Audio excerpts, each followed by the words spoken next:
Okay, so thanks to everyone for joining us today. We've got a few numbers here to join us for this session. I'm kindly joined today by Leor Franks, who's going to talk to us about upskilling while working from home.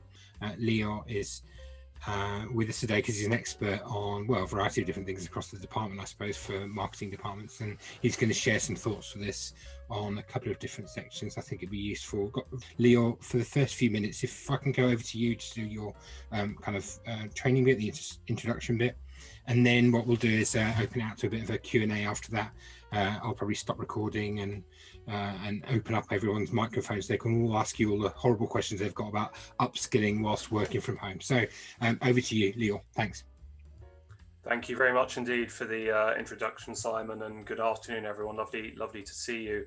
I'm really looking forward to the Q&A bit, but unfortunately, you're going to have to hear me drone on for the next few minutes. So what I'd love to talk about are some frameworks that I've developed over the years for planning business development, marketing, communications in professional services firms, which I think can also be used for planning your own personal development, evolving your own personal brands, both within the firms that you might work in and conceivably also with the wider world that you might wish to engage with.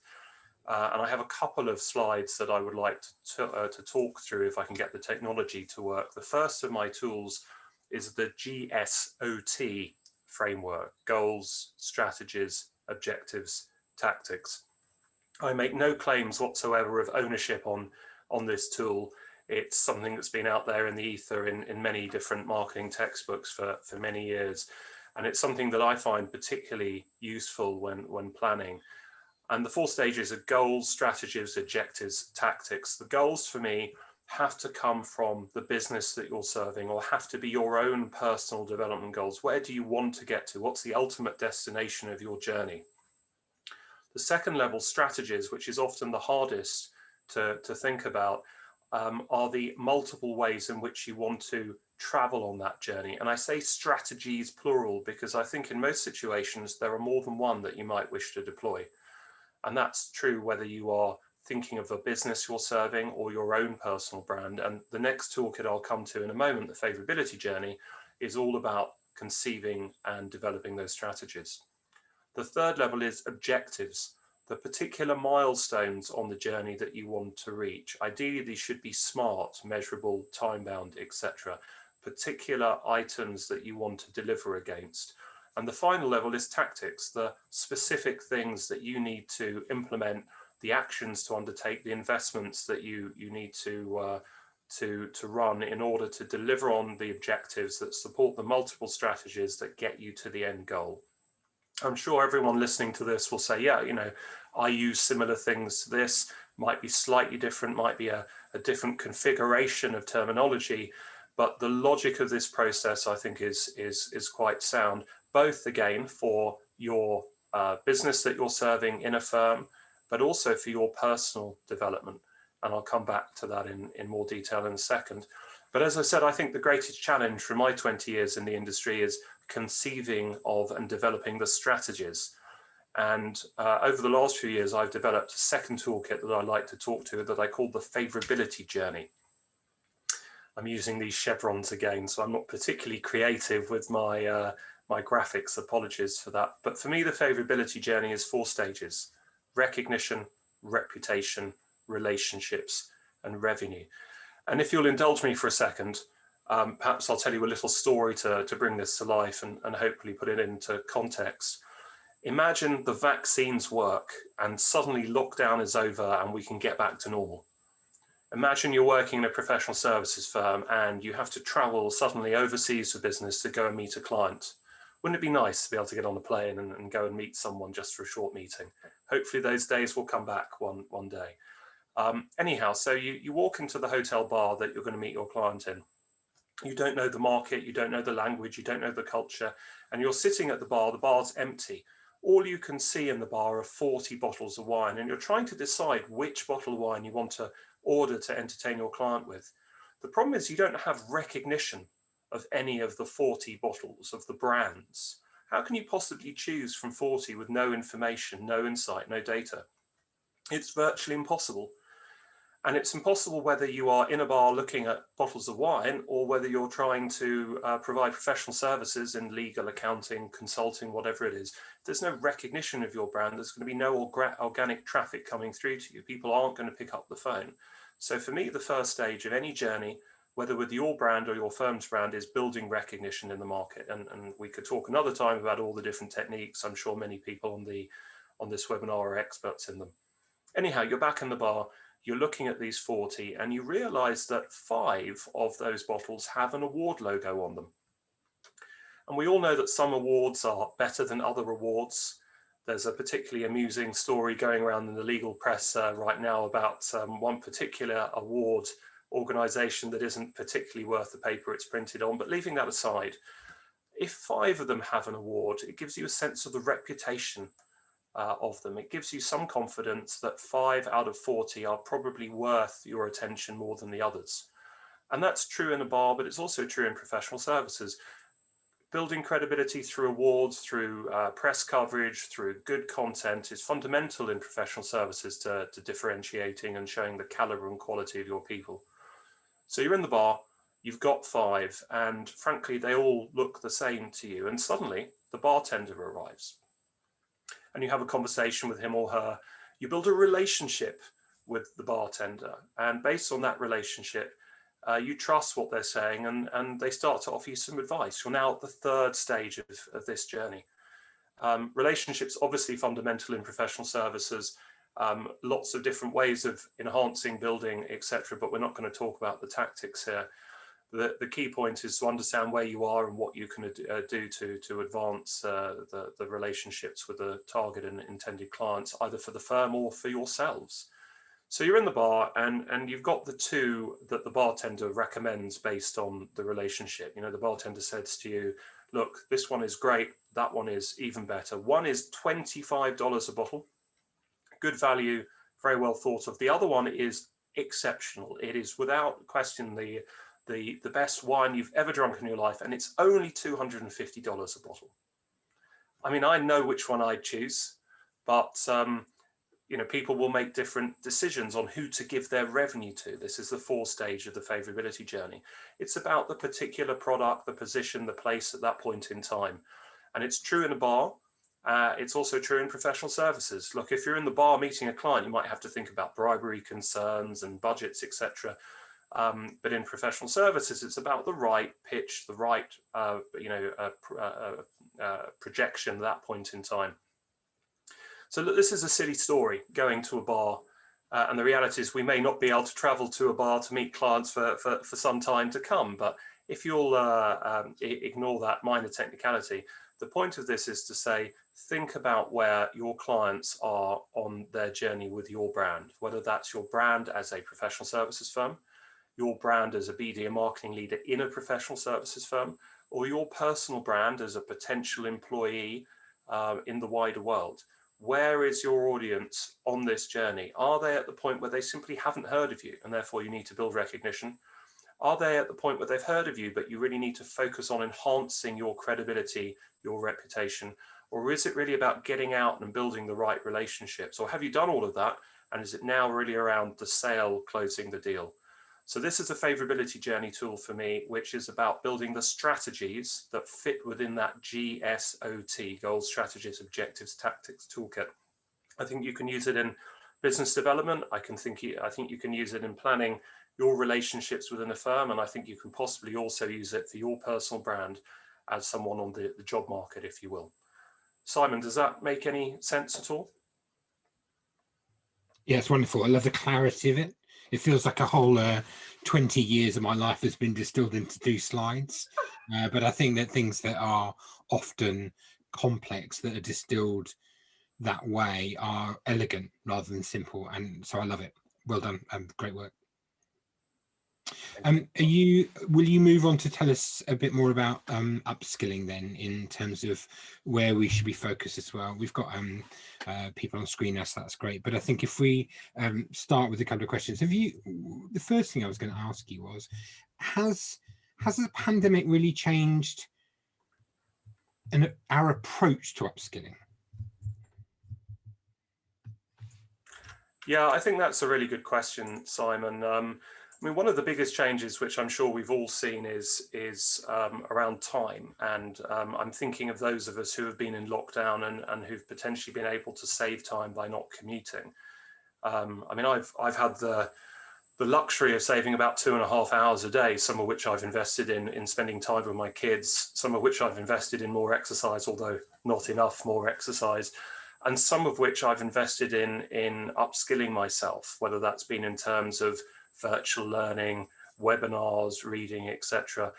But if I reflect on before the pandemic, I mean, I've managed teams in a number of firms now, as I know you have, Simon, and I've always encouraged my colleagues to put time and effort into their personal development.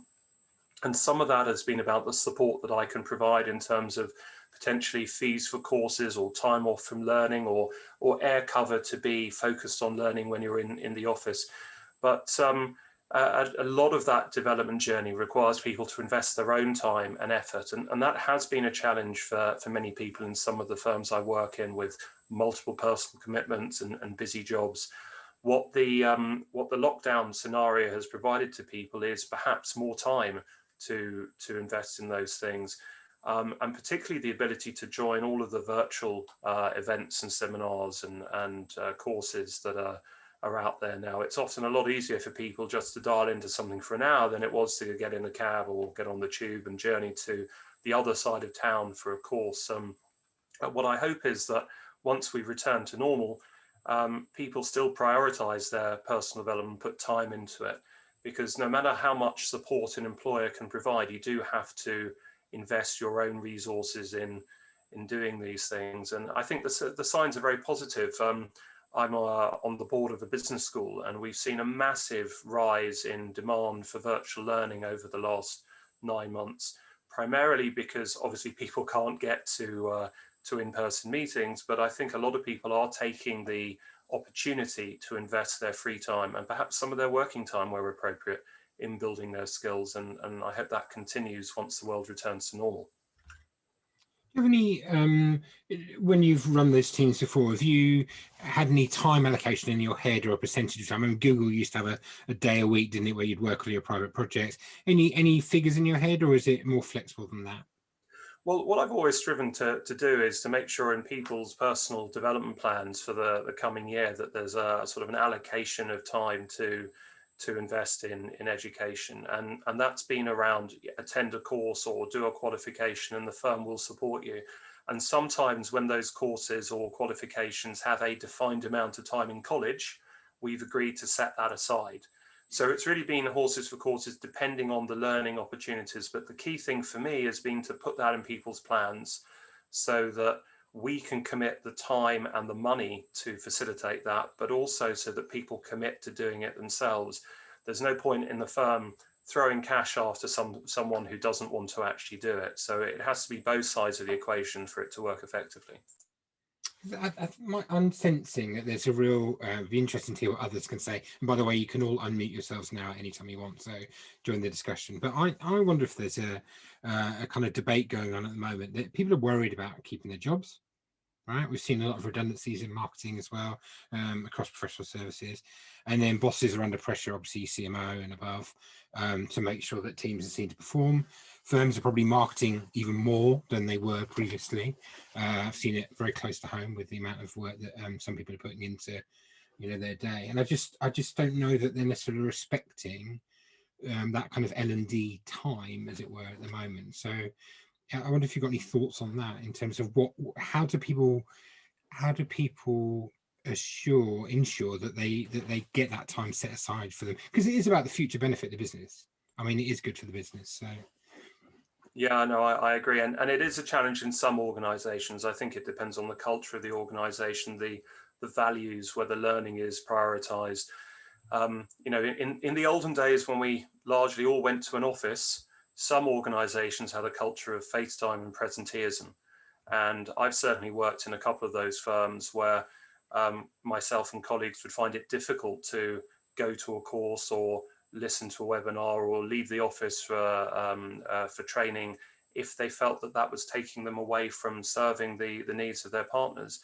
Again, it depends on culture, but I'd always say to people, have a conversation with your line manager and your peers about the benefit of it. Make sure that it's agreed and people are clear. In this environment where everything is virtual, hopefully it's easier. Clearly you have to be responsive, you have to be available. You don't want people to think that you're avoiding doing your day job, but I do think there are greater opportunities to attend things perhaps piece by piece. And an example of that is, a webinar like this. You don't have to listen to it all at once. You can take 10-15-minute chunks throughout the day. Or if it's an online course, in fact, I've been doing one myself recently. It's 10 hours of learning, and I've done it over about 3 weeks, fitting it in between my other commitments.